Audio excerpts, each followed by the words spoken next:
So that was Dmytro Kuleba, former Minister of Foreign Affairs of Ukraine. And while the memory is still fresh and we'll remember what we've just heard, let me welcome on stage journalist and writer, currently working for the Washington Post, formerly worked as a Moscow correspondent for the Financial Times, the author of an acclaimed book, Putin's People, Catherine Belton.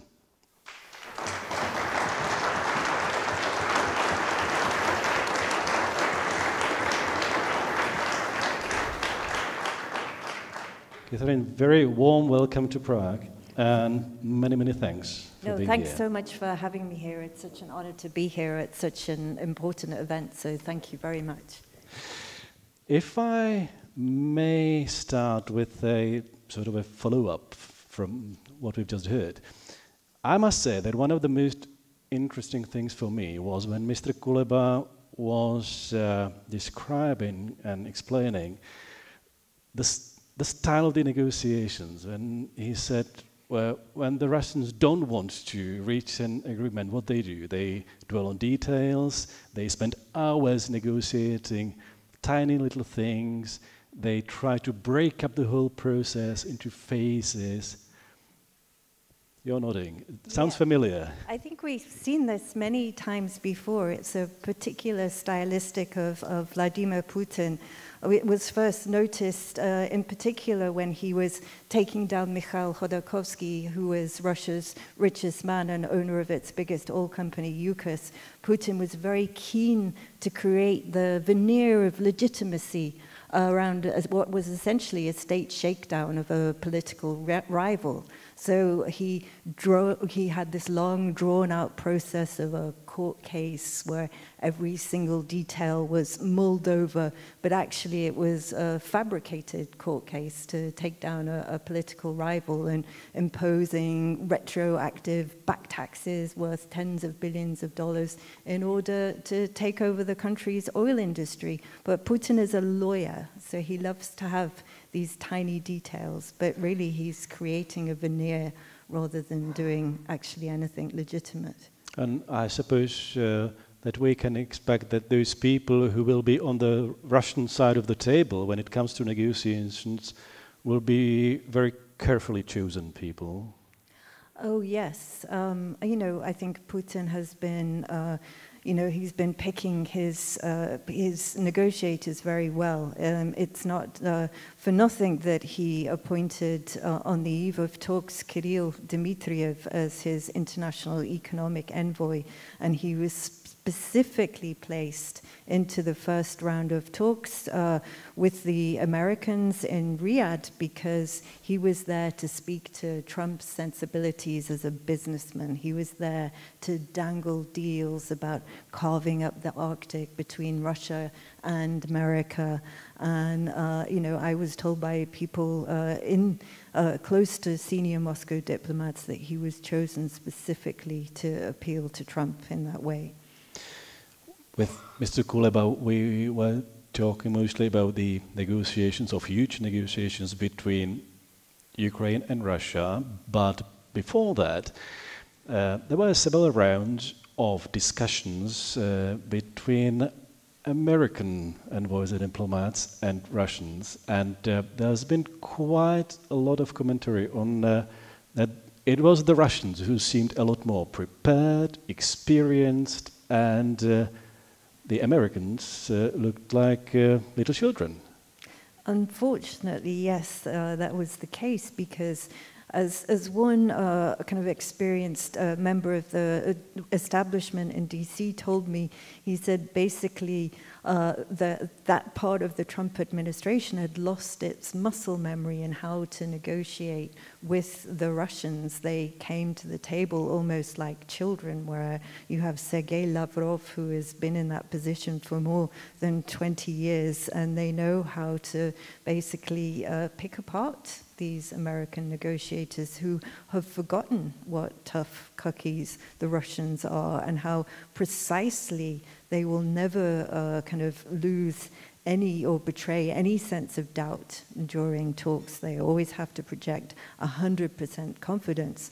But what I and my colleagues at the Washington Post have just recently been reporting, we were speaking with some quite senior Western officials from military and intelligence, and they're saying that this confidence that Russia is exuding right now is actually misplaced. Of course, right now Russia looks like it has the upper hand on the battlefield. But if you actually look down at the nitty-gritty, and especially at what's happened over the last year, Russia is already getting quite overstretched. It's been losing manpower at a rate of 1,500 killed or wounded per day. And that takes total casualties to 1 million already since the start of the conflict. And Russia has always relied on this enormous stockpile of Soviet-era tanks to essentially help it take territory. And this stockpile, which at the beginning of the war numbered around 13,000, is about to run out in a few months. So Russia has been modernizing these tanks, refurbishing them, and using them to take territory. But once they run out, it will be much more difficult for Russia, once it breaks through any parts of the Ukrainian front line, it will be very difficult for them to actually seize and hold on to the territory. And so when you look at Russia's progress over the last year, it's taken 0.6 of Ukrainian land at a loss rate of its own soldiers of 1,500 men a day. That really doesn't look like Russia has a winning hand, in fact. What about the Russian economy? Has it proved that it is actually strong enough to be able to carry on the war for how much longer? Well, again, like Russia always likes to make this great show of force about how great the economy is and how wonderfully it's been beating all these nasty sanctions imposed by the West, and how this isn't like it was in Soviet days when the West also imposed embargoes on the Soviet Union, that the West is no longer a dominant force in the global economy because now we can trade with China, we can trade with India, we can get around your silly sanctions, and we're surviving. But again, if you actually look at the real numbers, Russia's economy is pretty weak at the moment. In fact, it's very, very fragile, because what's happened as a result of the sanctions and as a result of Putin's wartime spending spree is that inflation has soared. Officially, it's at 10%. Unofficially, it's more than double that. And because to get around the sanctions, you have to go through chains of middlemen, which pushes up costs even further, and supplies are scarce. And Russia is completely reliant now on China for components for its military industry. And at the same time, to rein in the inflation, the central bank has imposed these ridiculously high interest rates of 21%.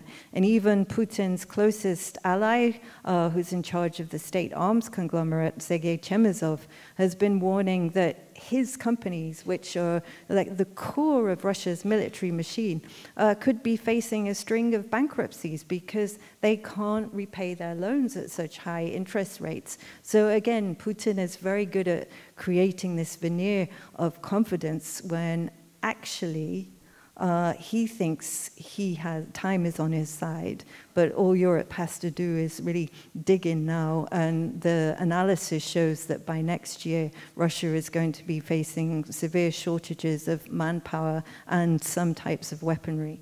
But can you already see any cracks in the economy that really it's not in a good shape, that something really important, something really bad might happen? Can you see any signs of it already? Well, Apart from the interest rates, for example. Yes, I mean, mainly it's in the interest rates. We see as a result of that non-payments are rising in the banking system. You see that bad loans are growing. There is an increasing problem loans. And this is kind of creating a divide in the Russian elite. Of course, the most hawkish ones around Putin, they're the ones who prevail. They have the upper hand. They think we have the upper hand militarily. We must continue. And the West is weak. They believe they're about to kind of take over the West, that these sort of MAGA-style populists who have a very different view of Russia will come to power across Europe, in which case it will become even harder for Ukraine to get weapons to continue defending its land. But there are those who are perhaps been around for a bit longer in diplomacy, who are more progressive, and they see that Russia's economy is starting to run on empty. Oil prices have already fallen. That's increasing Russia's budget deficit. And essentially, if oil prices remain at around 40, 45 for a little while longer, it will become much, much harder for Russia to continue to feed its war machine. When we say sanctions, how did you like the analysis which Mr. Kuleba provided us? Yeah, it was a good one. Obviously, imposing better sanctions on the oil trade would be a very effective way of starving and suffocating the war machine, but I think that's pretty difficult, and probably we should hope for a prolonged fall in oil price. Okay, this was the economy. What do you think has the war so far told us about the strength and capability of Russian military? Well, I think we can see as well from the past year's progress that Russia has not been making much progress at all. You know, we've seen them only take 0.6% of Ukraine's territory because Ukraine has been able to very quickly adapt to the Russian tactics. They have a so-called attrition zone. It's become a war of drones and long-range strikes. But again, if your only method of war is drones and long-range strikes, it's very difficult for you to actually seize territory. You can kill a lot of people, but you don't make territorial gains. At the same time, the Russian military plus the industry seem to be capable of producing enough drones and missiles to strike basically every day. And it seems to intensify ever since, in the recent days. So, what do you make of it? Because on one hand, yes, there are these signs of weaknesses, but on the other hand, there are everyday strikes. Yeah, I mean, Russia, again, has been relying on China for components for its missiles and on Iran for drones, and it can continue, of course, to kill many innocent civilians by relying on such technology, but it doesn't bring Russia to its stated war goals of taking over Ukraine or taking over the 4 territories that already tried to illegally annex in autumn 22. That's Kherson, Lugansk, Donetsk, Zaporizhia. You can't take territory just by using missiles and drones. So when Putin is saying we have the upper hand, and if we drag out the peace talks till the end of the year, because then we'll have more territory and then the West will be more pliant, then actually he is a bit mistaken. And there are some Western military analysts and Western officials who believe that perhaps he's overconfident and perhaps his generals are misinforming him of the real situation. What do you think the Russians want to achieve at this moment? Of course, they want to achieve a takeover of Ukraine. And the problem is that even if they can't achieve it militarily, then by prolonging this peace talk process, and increasing the pain on Ukraine. They, of course, create the conditions to politically destabilize Ukraine. They increase the pressure on Zelensky. We've heard Putin many times say that Zelensky is not a legitimate president. He's casting doubt on his legitimacy because, of course, Ukraine has not been able to hold elections. You can't hold elections during a time of war, not the least because all the men are actually fighting and there are 7 million refugees and it's not safe to cast your ballot. So Russia is picking away at Zelensky's legitimacy, and at the same time, we see Russia, as Mr. Kuleba mentioned, making great efforts to revive its Soviet legacy and to also kind of stoke pro-Russian politicians and movements across Europe. At the moment, they seem to think they have Trump on their side, and time will tell whether that's a correct opinion or not. We have yet to know, we have yet to see when Trump's patience will run out. But in the meantime, we know that Russia has been stoking and supporting a lot of these far-right political movements across Europe. It does so through oligarchs who are able to fund these movements, and it does so also by it has a very well-oiled propaganda machine, and obviously through social media and the digital media, it's very easy for them to stoke anti-Ukrainian sentiment. And really this is actually almost as important for Russia as the military war. It's the shadow war. It's the war for opinion in the West and in Europe. It's ever since the war began, it's been really focusing efforts on trying to undermine Western support for Ukraine, and it's been doing so in many ways. How successful have they been in fighting this type of war? Well, I think they're having more and more success because they've been so focused on this. In my work for the Washington Post, we've been able to gain access to quite a lot of Kremlin documents showing how they've focused efforts and how they've been deploying dozens of political strategists, creating articles, creating fake memes, fake videos, all in aid of stirring anti-Ukrainian sentiment. And you only have to look at how close it came in the Romanian election, for instance, and how skilled Russian propaganda was in stirring support last year for Khil Dimmitriv. I just was reporting in Bucharest a few weeks ago, and it's a really incredible story because Khil Dimmitriv, before, literally 3 weeks before the election last year, he had a rating of less than 1%. He was unknown. And yet these Russian bots and these Russian-created social media accounts created videos of him as an ideal candidate, catering to different audiences. And because no one knew who he was as a politician, and he never took part in any debates, he was the president for everyman. And suddenly he was gathering a huge share of the vote, 21%, despite the fact that none of these social media campaigns had been declared as a political campaign, which was a breach of the electoral law.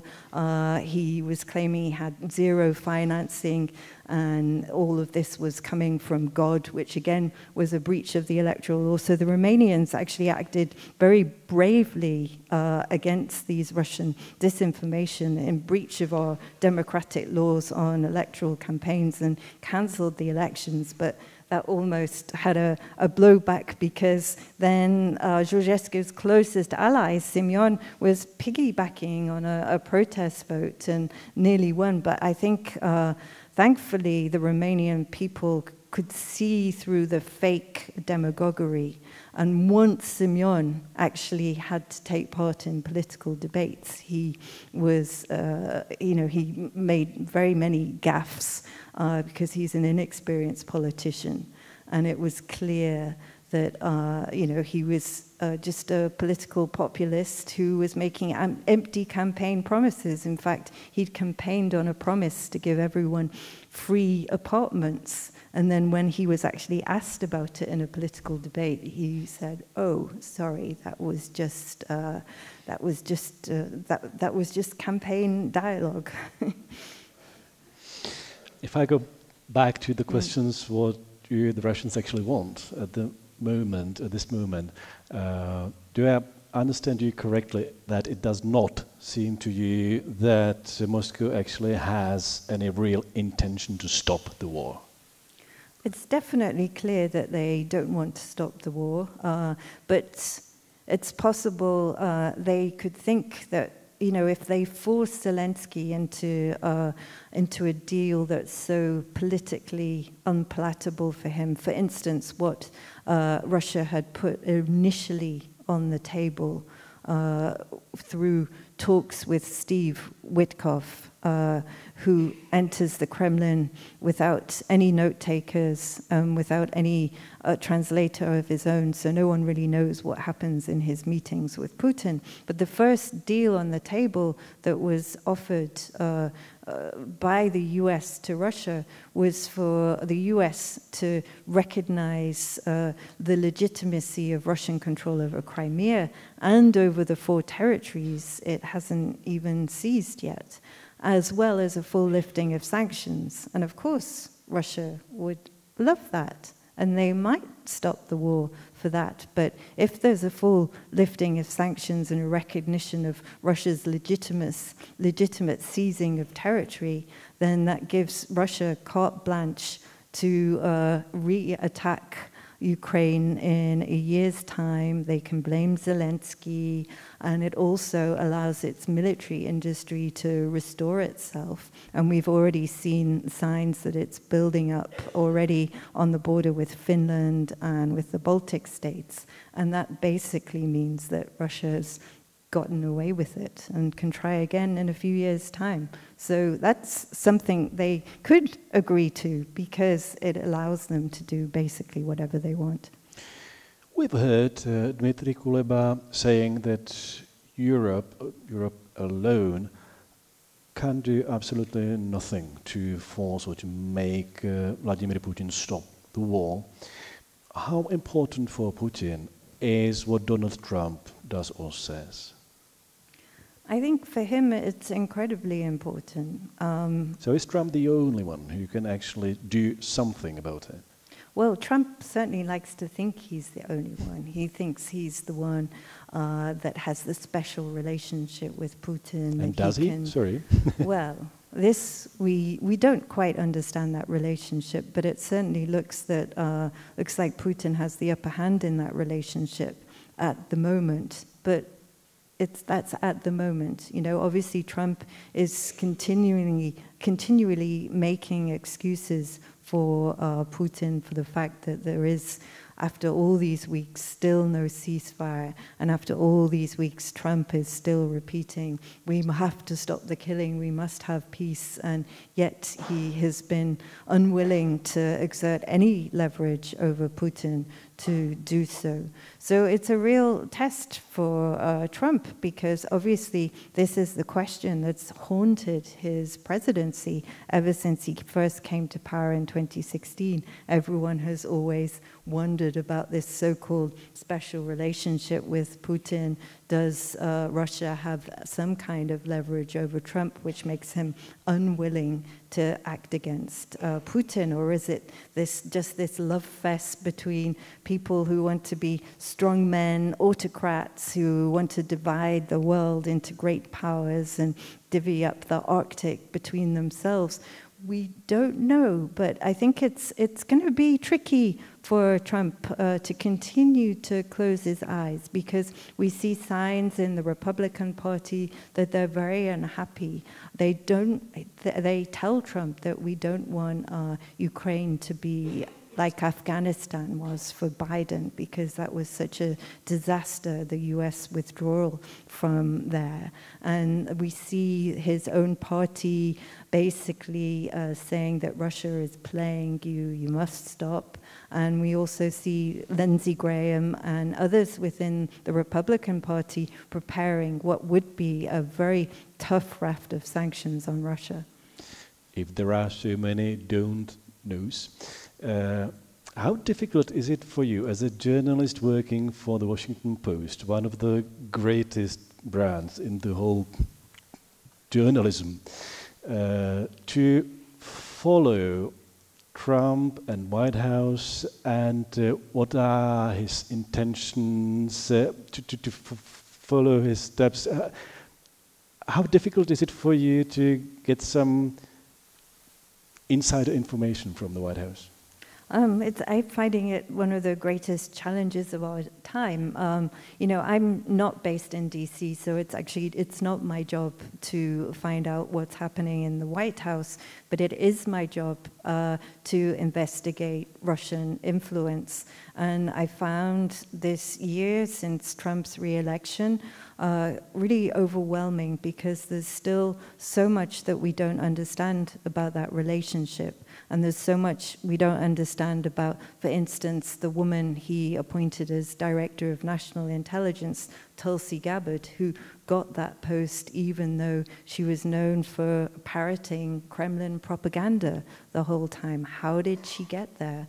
And what is it with J.D. Vance, who the Russians I speak to, who are sort of quite senior members of the establishment, see as the next great white hope for Russia and in building this new alliance with the US that they want. And we still don't know, for instance, why is it that Elon Musk has used the power of X to take sides with Russia and against various European politicians who have supported Ukraine.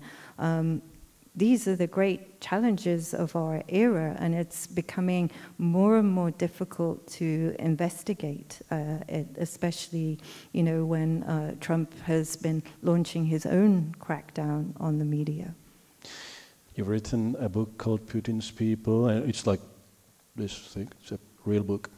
You're a leading expert on Russian politics and Putin and people surrounding him. How strong is the position of Vladimir Putin now? Well, obviously he looks like he's at the peak of his power. He watched Trump get re-elected, and that changed the whole equation for him. It allowed him to believe that he would be able to continue to propagate his war in Ukraine. We saw people around him. There's a Russian tycoon called Konstantin Malafeev. He's an Orthodox billionaire. He pretends to be deeply religious, and he's also been openly supporting far-right politicians across the West, including Mr. Georges Simeon, at least vocally.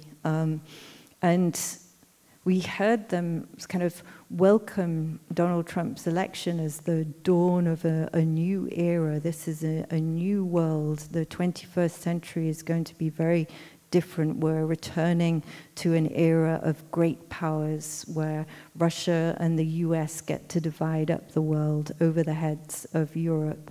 And I think they really hope for that, but it's also possible that they're overconfident, because probably they also, too, thought they would have Romania by now in their pocket. Because, again, Konstantin Malafeev was cheering the victory of Ceausescu's ally, George Simeon, in the first round of the elections just over a month ago. And he was saying this is a victory against the globalists, and they're cheering his position on Ukraine, which is to not support Ukraine.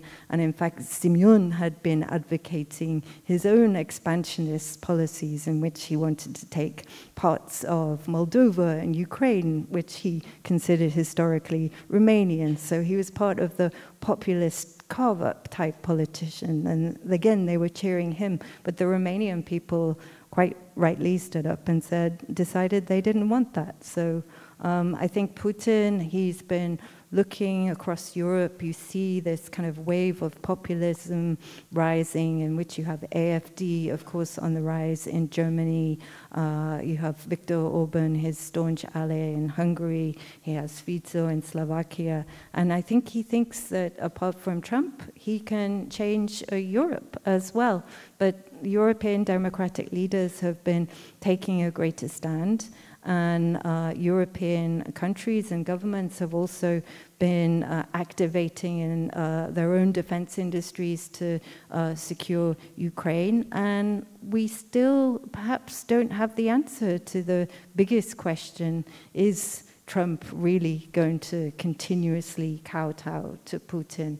Or will he, in fact, at some moment decide that he needs to be a strong and independent leader? They keep saying, these MAGA people, that it's peace through strength. But it's at the same time, we haven't seen any strength yet from Donald Trump. So I think there's a constant battle for President Trump's ear and his opinion. He seems to take the view of whoever last spoke to him. So we'll see. Perhaps Putin has been overconfident in his view of this new world order.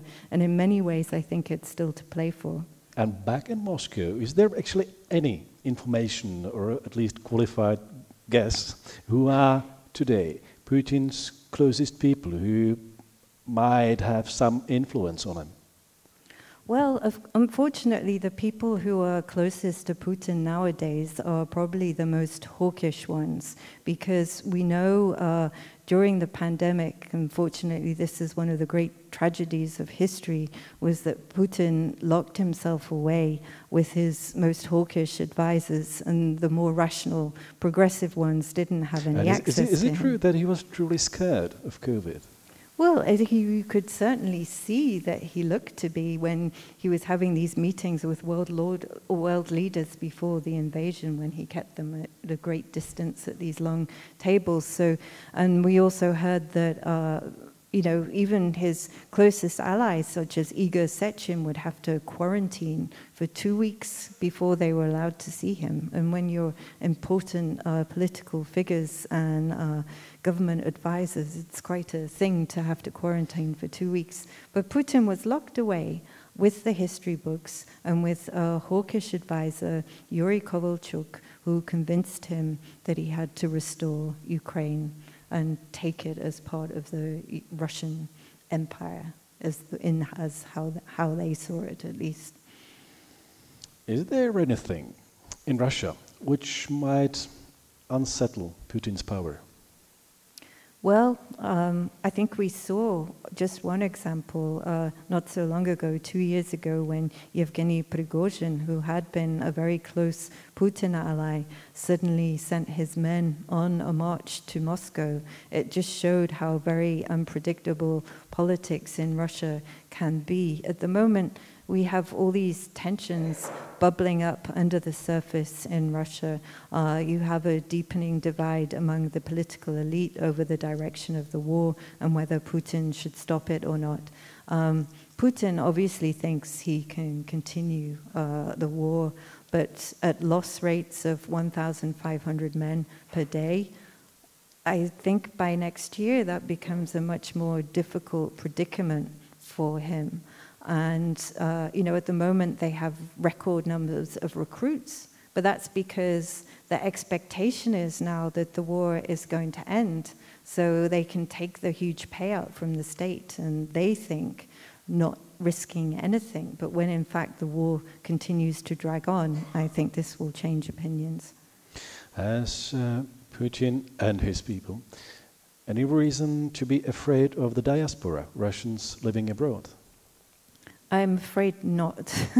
I mean, no strong opposition leader living elsewhere? I think at the moment it seems pretty impossible, because those who have left Russia mostly don't have a voice inside Russia. And we all know what happened to Alexei Navalny when he returned to Russia precisely because he wanted to have some influence over the country's politics. He knew he wasn't going to be a figure to be reckoned with if he remained outside the country, and yet what happened to him showed how tragic that decision was. There are obviously no surveys or sociological studies available, but is it likely that Russians, ordinary Russians, actually approve of Vladimir Putin?